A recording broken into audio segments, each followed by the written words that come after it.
Saludos y bendiciones del Señor a todos ustedes, nuestros amados hermanos y apreciados amigos. El día de hoy, con la ayuda de nuestro bendito Dios, continuamos con el Tesoro de David y vamos avanzando ya al Salmo número 53. Leamos en la palabra del Señor el Salmo número 53 en los versículos 1 al 6. Así dice la bendita palabra del Señor. Dice el necio en su corazón: no hay Dios. Se han corrompido e hicieron abominable maldad. No hay quien haga bien. Dios desde los cielos miró sobre los hijos de los hombres para ver si había algún entendido que buscara a Dios. Cada uno se había vuelto atrás, todos se habían corrompido.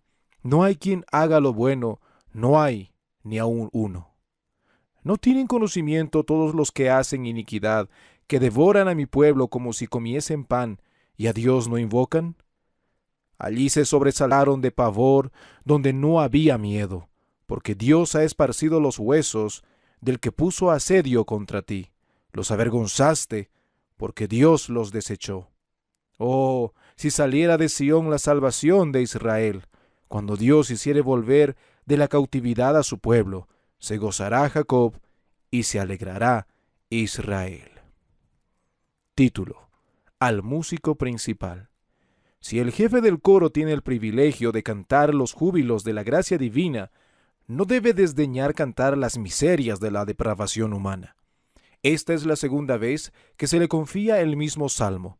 Véase el Salmo 14, y por lo tanto debe ser más cuidadoso al cantarlo. Sobre Mahalath.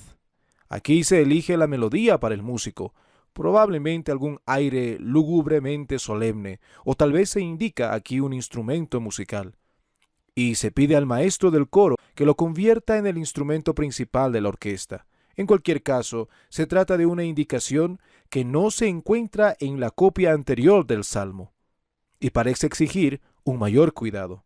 La palabra Mahalath parece significar en algunas formas enfermedad, y verdaderamente este Salmo es el canto de la enfermedad del hombre, la mancha mortal y hereditaria del pecado.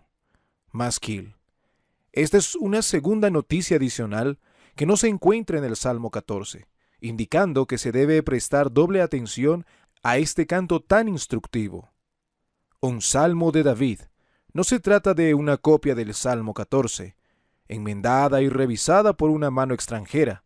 Es otra edición del mismo autor, enfatizada en ciertas partes y reescrita con otro propósito. Tema: la naturaleza malvada del hombre se nos presenta aquí por segunda vez, casi con las mismas palabras inspiradas. Todas las repeticiones no son vanas. Somos lentos para aprender y necesitamos línea tras línea. David, después de una larga vida, no encontró a los hombres mejores que en su juventud.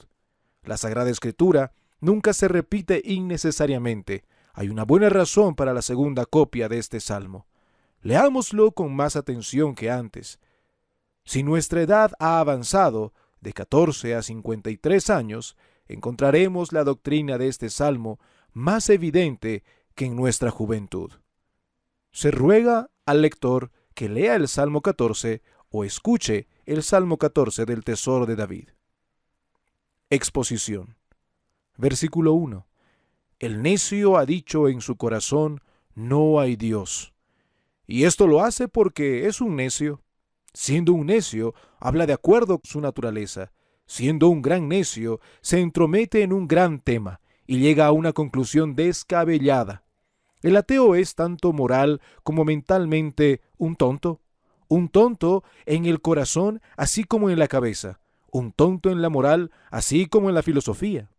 Con la negación de Dios como punto de partida, bien podemos concluir que el progreso del necio es rápido, desenfrenado, delirante y ruinoso. Quien comienza en la impiedad está dispuesto a todo. Sin Dios, interpretado, significa sin ley, sin orden, sin freno a la lujuria, sin límite a la pasión. ¿Quién sino un tonto sería de esta opinión? ¿En qué Bedlam, o más bien en qué Aceldama, se convertiría el mundo si tales principios sin ley llegaran a ser universales? Aquel que alberga de corazón un espíritu irreligioso y lo sigue hasta sus legítimas consecuencias, es un hijo de Belial, peligroso para la comunidad, irracional y despreciable. Todo hombre natural es, más o menos, un negador de Dios. El ateísmo práctico es la religión de la raza. Corruptos son. Están podridos. Es ocioso elogiarlos como escépticos, sinceros y pensadores amables. Están podridos. Hoy en día se trata con demasiada delicadeza el ateísmo. No se trata de un error inofensivo, sino de un pecado ofensivo y pútrido. Y los hombres justos deberían considerarlo así.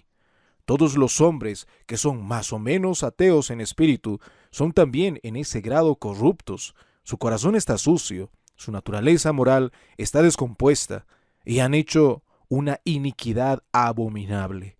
Los malos principios pronto conducen a vidas malas. Uno no encuentra virtud promovida por el ejemplo de sus Voltaires o Tom Paines. Aquellos que hablan tan abominablemente como para negar a su Hacedor, actuarán abominablemente cuando les sirva. La negación y el olvido de Dios que abundan entre los hombres es la fuente de la injusticia y el crimen que vemos a nuestro alrededor.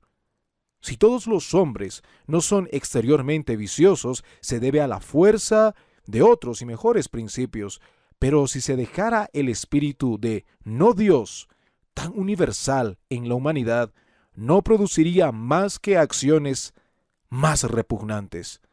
No hay nadie que haga el bien. El único tonto típico se reproduce en toda la raza. Sin una sola excepción, los hombres han olvidado el camino correcto. Esta acusación, hecha 2 veces en el Salmo y repetida una tercera vez por el inspirado apóstol Pablo, es una acusación de lo más solemne y arrolladora. Pero el que la hace no puede equivocarse, sabe lo que hay en el hombre, ni echará en cara al hombre más de lo que pueda demostrar. Versículo 2. Dios miró desde el cielo a los hijos de los hombres. Así lo hizo en épocas pasadas y ha continuado su mirada firme desde su observatorio que todo lo ve, para ver si había alguno que entendiera, que buscara a Dios. Si hubiera habido un solo hombre comprensivo, un verdadero amante de Dios, el ojo divino lo habría descubierto.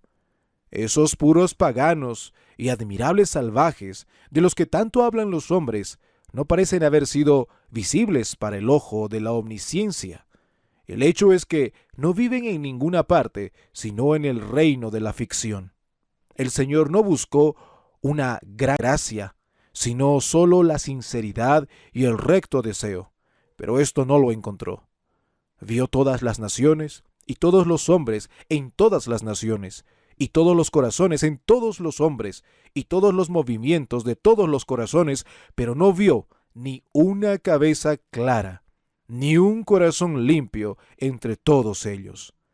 Donde los ojos de Dios no ven ninguna señal favorable, podemos estar seguros de que no hay ninguna. Versículo 3. Cada uno de ellos ha regresado. Toda la masa de la humanidad, toda ella, ha retrocedido. En el Salmo 14 se decía que se desviaba, lo cual era bastante malo, pero aquí se describe como corriendo en una dirección diametralmente opuesta. La vida del hombre no regenerado desafía directamente la ley de Dios. No solo se aparta de ella, sino que se opone a ella. Todos se han vuelto inmundos. Toda la masa está agriada con una levadura maligna, ensuciada con una contaminación que lo impregna todo, y se ha convertido en una putrefacción general. Así, a los ojos de Dios, nuestra naturaleza atea no es la cosa perdonable que pensamos que es. Los errores en cuanto a Dios no son las enfermedades leves que algunos consideran, sino que son males abominables. El mundo es bello para los ojos ciegos, pero para Jehová, que todo lo ve, es lo contrario. No hay nadie que haga el bien, ni siquiera uno. ¿Cómo podría haberlos cuando toda la masa estaba fermentada con una levadura tan mala? Esto pone fin a las ficciones del salvaje inocente, el patriarca solitario, el indio cuya mente no ha aprendido, etc. El verso de Pope que dice: Padre de todos, en todas las épocas, en todos los climas adorado, por santo, por salvaje o por sabio, Jehová o Señor, se evapora en el humo. La raza caída del hombre, dejada su propia energía, no ha producido un solo amante de Dios o hacedor de santidad, ni lo hará jamás. La gracia debe intervenir, o no se encontrará un solo espécimen de la humanidad que siga el bien y la verdad. Este es el veredicto de Dios después de mirar a la raza. ¿Quién lo puede refutar? Versículo 4. No tienen conocimiento los obreros de la iniquidad. No tienen sabiduría, ciertamente, pero incluso una cosa tan común como el conocimiento podría haberlos refrenado. ¿No pueden ver que hay un Dios, que el pecado es algo malo, que la persecución recae sobre la propia cabeza del hombre?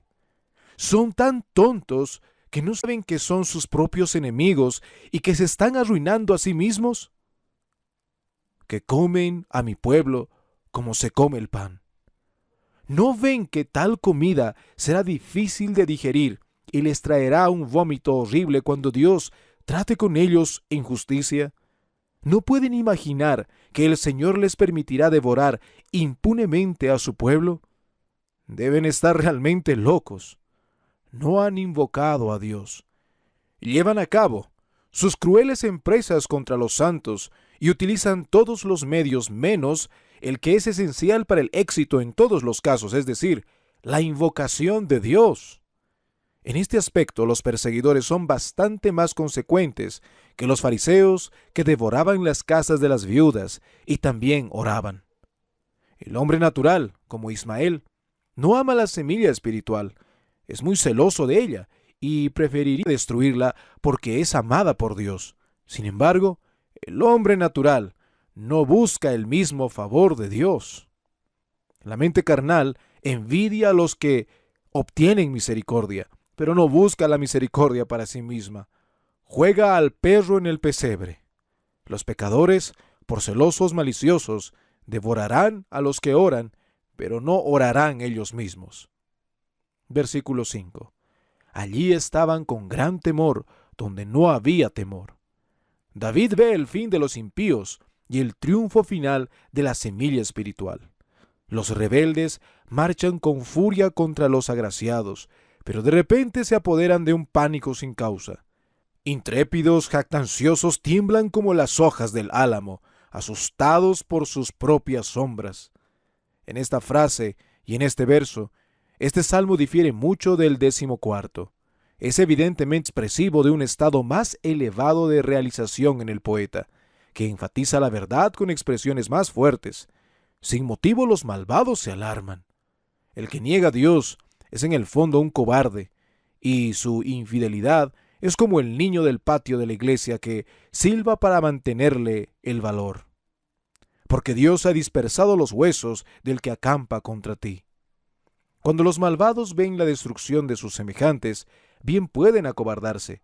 Poderosos fueron los ejércitos que asediaron a Sión, pero fueron derrotados, y sus cadáveres insepultos demostraron la proeza del Dios cuyo ser se atrevieron a negar. Los has avergonzado, porque Dios los ha despreciado. El pueblo de Dios bien puede mirar con burla a sus enemigos, ya que son objetos del desprecio divino.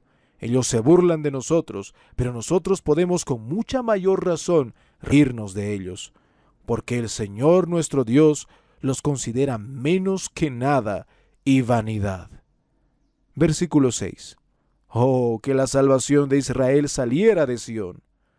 Ojalá que la batalla final haya terminado. ¿Cuándo vengará el Señor a sus elegidos? ¿Cuándo terminará la larga opresión de los santos y la gloria coronará sus cabezas? La palabra salvación está en plural, para mostrar su grandeza. Cuando Dios devuelva la cautividad a su pueblo, Jacob se regocijará e Israel se alegrará. En medida en que el yugo ha sido pesado y la esclavitud cruel, la libertad será gloriosa y el triunfo gozoso. El segundo advenimiento y la restauración de Israel son nuestra esperanza y expectativa. Notas explicativas y dichos pintorescos. Dios en este salmo habla dos veces, pues es el mismo casi textualmente con el Salmo 14. El objetivo de este salmo es convencernos de nuestros pecados, hacernos sonrojar y hacernos temblar a causa de ellos. Para ello es necesario, línea tras línea. Dios, por medio del salmista, muestra aquí, en primer lugar, el hecho del pecado. Dios es testigo de ello. Mira desde el cielo y ve toda la pecaminosidad de los corazones y las vidas de los hombres. Todo esto está abierto y desnudo ante Él. Segundo, la culpa del pecado. Es iniquidad, versículos 1 al 4. Es una cosa injusta, es aquello en lo que no hay bien, versículos 1 y 3. Es alejarse de Dios, versículo 3. En tercer lugar, la fuente del pecado. ¿Cómo es que los hombres son tan malos? Seguramente porque no hay temor de Dios ante sus ojos. Dicen en sus corazones que no hay ningún Dios que nos pida cuentas, ninguno al que tengamos que temer. Las malas prácticas de los hombres fluyen de sus malos principios. En cuarto lugar, la locura del pecado. Es un necio, en la opinión de Dios, cuyo juicio estamos seguros de que es correcto, quien alberga tales pensamientos corruptos. Los obreros de la iniquidad, sea lo que sea que pretendan, no tienen conocimiento. Puede decirse verdaderamente que no saben nada los que no conocen a Dios. En quinto lugar, la inmundicia del pecado. Los pecadores están corrompidos, versículo 1. Su naturaleza está viciada y estropeada, su iniquidad es abominable, es odiosa para el santo Dios, y los convierte en tales, mientras que, por lo demás, Él no odia nada de lo que ha hecho. Sea cual sea la pulcritud que pretendan los pecadores orgullosos, es cierto que la maldad es la mayor asquerosidad del mundo. En sexto lugar, el fruto del pecado. Vean a qué grado de barbarie lleva a los hombres al final. Vean su crueldad hacia sus hermanos. Los devoran como se come el pan, como si no solo se hubieran convertido en bestias, sino en bestias de rapiña. Vean su desprecio por Dios al mismo tiempo. No lo han invocado, sino que desprecian estar en deuda con Él. En séptimo lugar, el temor y la vergüenza que acompañan al pecado. En el versículo 5, tenían mucho miedo. Los que habían convertido a Dios en su enemigo, su propia conciencia culpable los asustaba y los llenaba de horror. Esto permite a la Virgen, la hija de Sión, avergonzarlos y exponerlos porque Dios los ha despreciado. Y finalmente, en octavo lugar, la fe de los santos y su esperanza y poder frente a este gran mal. Versículo 6. Vendrá un Salvador, una gran salvación, una salvación del pecado. Ojalá se apresure, porque traerá tiempos gloriosos y gozosos. En los tiempos del Antiguo Testamento había quienes miraban y esperaban, oraban y esperaban esta redención. Tales salvaciones se produjeron a menudo, y todas ellas son típicas de los triunfos eternos de la gloriosa Iglesia. Condensado de Matthew Henry. Versículo 1. El necio ha dicho, es su corazón, etc. En su corazón dice esto. Este es el deseo secreto de todo pecho inconverso. Si el pecho de Dios estuviera al alcance de los hombres, sería apuñalado 1,000,000 de veces en un momento. Cuando Dios se manifestó en la carne, era del todo hermoso, no cometió ningún pecado, anduvo continuamente haciendo el bien, y sin embargo, lo tomaron y lo colgaron en un madero, se burlaron de él y lo escupieron. Y esta es la forma en que los hombres quieren volver a hacer con Dios. Aprendemos en primer lugar la temible depravación de su corazón. Me atrevo a decir que no hay ningún inconverso presente que tenga la más remota idea de la monstruosa maldad que hay ahora dentro de su pecho. Deténganse hasta que estén en el infierno y se desatará sin freno. Pero aún así, déjenme decirles lo que es. Tienen un corazón que mataría a Dios si pudiera. Si el seno de Dios estuviera ahora a tu alcance y un solo golpe librara al universo de Dios, tienes un corazón capaz de hacerlo. Y en segundo lugar, el asombroso amor de Cristo. Siendo nosotros enemigos, Cristo murió por nosotros. Robert Murray McCain. Versículo 2. Que buscó a Dios. Aunque todas las cosas estén llenas de Dios, sin embargo, debe ser buscado por los hombres piadosos, a causa de la oscuridad que rodea nuestras mentes por el pecado original. Porque tanto la carne como los sentidos y los afectos terrenales nos impiden conocerlo aunque esté presente. Pedro Mártir. Versículo 3. Se han vuelto completamente inmundos. Neelacu. Se han vuelto agrios y rancios, una metáfora tomada de la leche que ha fermentado y se ha vuelto agria, rancia y sin valor. Adam Clarke. Versículo 4. ¿No tienen conocimiento los obreros de la iniquidad? La conciencia es un medio para frenar y refrenar, controlar y reprender la naturaleza corrupta y las formas hinchadas de ella. No está allí como un habitante nativo, sino como una guarnición plantada en una ciudad rebelde por el gran gobernador del mundo, para mantener la rebelión de los habitantes dentro de la brújula, que de otro modo estallaría en la confusión actual. David, hablando de la corrupción del hombre por naturaleza después de esta pregunta, si no hay algún conocimiento para describirles sus malas acciones. Sí, dice, ¿no tienen conocimiento que comen a mi pueblo como pan? Sí, y por lo tanto, en el versículo 5, a menudo están en el temor. Dios ha puesto esto allí para vencerlos con el temor, y por eso para restringirlos de muchos ultrajes contra el pueblo de Dios, a quien en sus deseos, y a veces en la práctica, comen como pan. Por lo tanto, este conocimiento se pone como una brida para corromper la naturaleza, como se puso un garfio en la nariz de Sennacherib.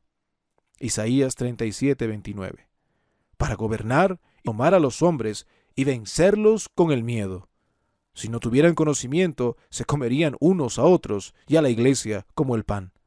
Pero ahí está su temor, dice él, es decir, de ahí viene que se mantengan en el temor. Thomas Goodwin.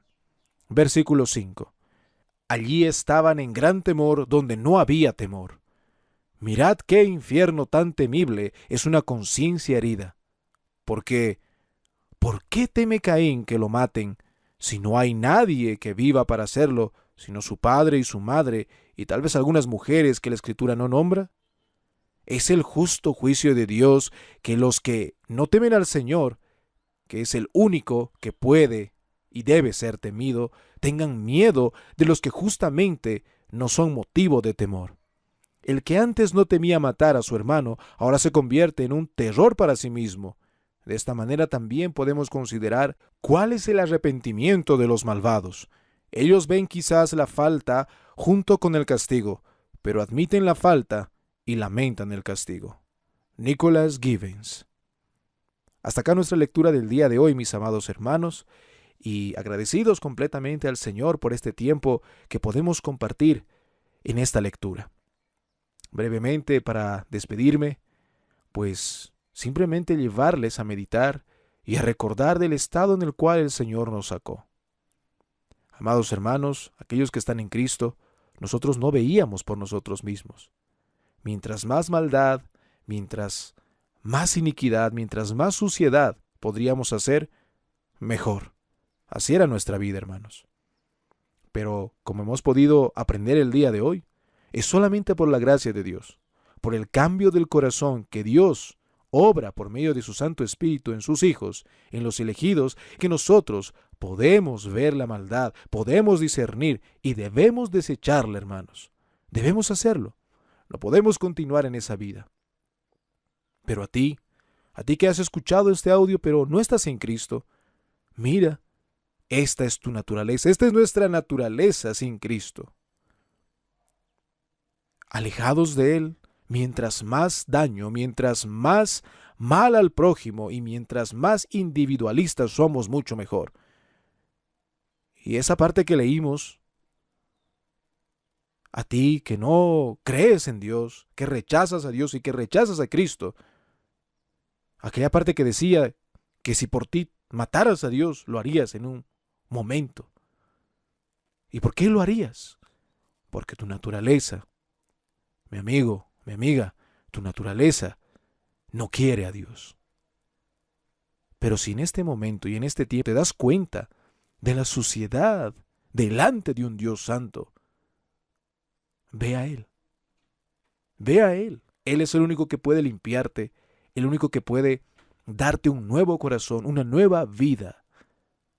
Sé que no tienes un propósito, sé que no tienes un fin en este mundo, tú que estás sin Cristo.